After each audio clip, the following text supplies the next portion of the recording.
Hello à tous et bienvenue sur Fancy Food in Paris. C'est un réel plaisir de vous retrouver encore une fois pour une nouvelle recette. Aujourd'hui, nous allons essayer de réaliser ensemble une préparation sucrée. Il s'agit d'un cake à l'ananas et au raisin sec. Mais avant de commencer, je vous invite dès à présent à vous abonner à la chaîne et d'activer vos notifications pour ne pas rater les prochaines vidéos. J'espère que vous êtes prêts, c'est parti. Pour cette recette, nous aurons besoin d'ananas, de farine, de la levure, du sucre en poudre, de la noix de coco râpée, des raisins secs, un œuf et du lait. N'oubliez pas de vous équiper d'un fouet et d'une balance. Et nous allons commencer par mesurer la farine. Il nous en faut approximativement 150 grammes. Alors je vous conseille de bien la choisir. Dans notre cas, nous allons utiliser de la farine T55. C'est la farine la plus courante et la plus utilisée généralement. Elle sert à confectionner des gâteaux, des pâtes à tarte, mais aussi du pain, des pâtes feuilletées et des brioches. Elle est assez versatile. Ensuite, saisissez-vous du sucre. Nous allons le rajouter à la farine et il nous en faudra approximativement 110 grammes. Pour ceux qui hésitent entre sucre blanc et sucre roux, sachez que d'un point de vue nutritionnel, les deux sont quasiment semblables, même s'il existe quelques différences au niveau calorique et au niveau des minéraux, mais elles sont négligeables pour l'organisme. N'oublions pas de rajouter de la levure. Fun fact pour ceux qui ne savent pas ce que c'est, la levure est un micro-organisme vivant apparu sur notre planète il y a des centaines de millions d'années.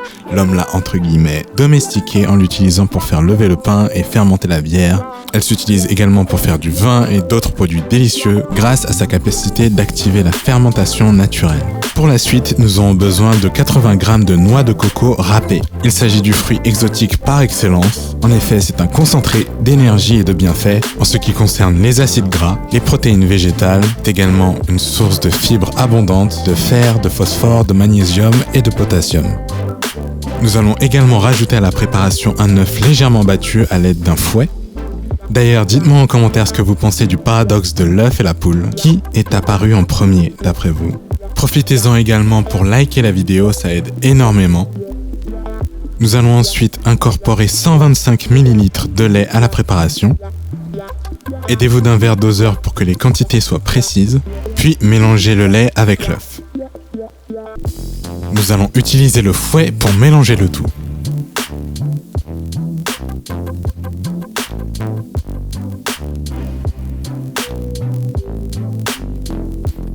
Une fois que le mélange est uniforme, nous allons le rajouter à nos éléments secs, c'est-à-dire la noix de coco, la farine, la levure et le sucre.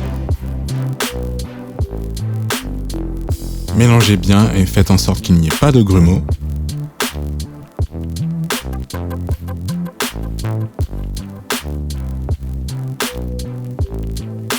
Ça y est, notre pâte est en train de devenir lisse et à ce moment de la recette, nous pouvons intégrer les fruits. Comme je vous l'avais annoncé en début de vidéo, il s'agit d'un cake à l'ananas et au raisin sec. Nous allons tous les deux les ajouter à la pâte en commençant par l'ananas que nous allons découper en petits morceaux. Par ailleurs, l'ananas est réputé comme étant l'aliment brûle-graisse de référence, en cause sa teneur en bromélanine, parfois dite mangeuse de graisse. Malheureusement, ce pouvoir de l'ananas est une légende ou, en tout cas, un fait qu'il reste à démontrer. En réalité, la bromélanine est une enzyme protéolytique qui permet une bonne digestion des protéines et non des graisses.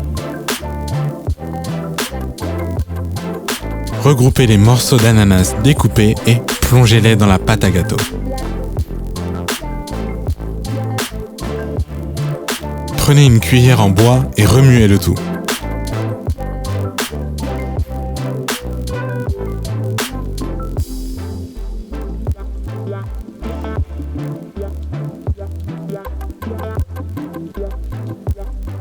Nous allons maintenant rajouter les raisins secs. Il nous en faut 160 grammes. Et comme pour l'ananas, nous allons le mélanger énergiquement avec une cuillère en bois.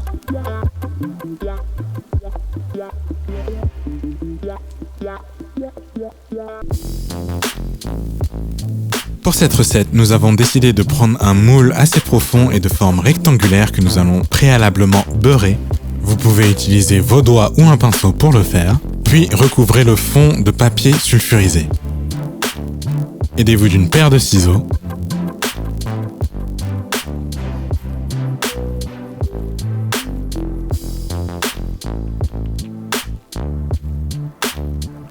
Une fois que cela est fait, nous allons verser la pâte à gâteau dans le moule.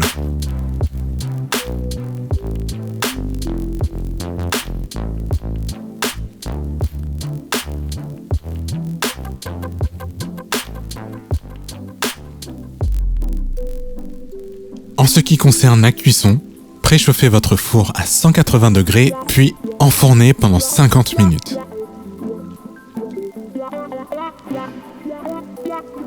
Pendant ce temps-là, vous pouvez aller lire un livre, faire un petit peu d'exercice, hydratez-vous, et lorsque vous reviendrez, vous retrouverez votre cuisine embaumée d'une odeur succulente. Protégez-vous les mains et sortez délicatement le moule du four.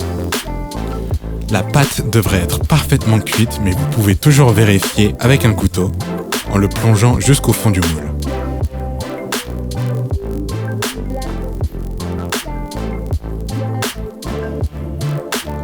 Vous pourrez sortir facilement le gâteau en le prenant par le papier sulfurisé. Il ne reste plus qu'à le mettre sur une assiette et le déguster.